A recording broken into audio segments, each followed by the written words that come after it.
დღეს წაგიყვან ენგურჰესზე, რომელიც ამიერკავკასიაში ყველაზე დიდი ჰიდროელექტროსადგურია.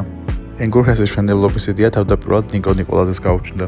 მშენებლობა 1961 წელს დაიწყო და 17 წლის განმავლობაში შენდებოდა, ხოლო 2010 წლამდე ევროპაში ყველაზე დიდი სადგური იყო.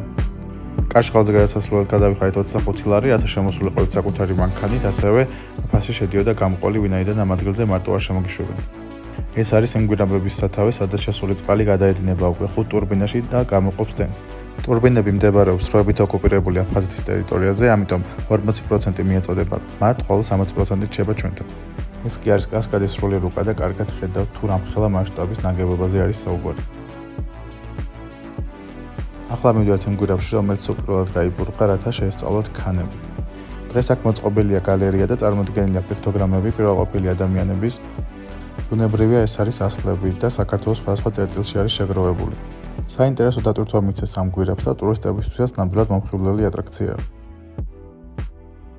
შემდეგი გაჩერება არის კინოთეატრი, სადაც წარმოდგენილი იქნება ფილმი და ის ისტორია თუ როგორ შენდებოდა ენგურჰესი.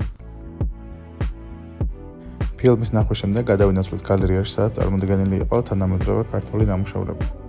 თუმცა არანაირი კავშირი არ ჰქონდა ენგურჰესის ისტორიასთან. ეს იყო დღევანდელი მოგზაურობა ენგურჰესზე. თუ გეგმავთ რომ ნახოთ განსხვავებული ადგილები, აუცილებლად ესტუმრეთ ენგურჰესი.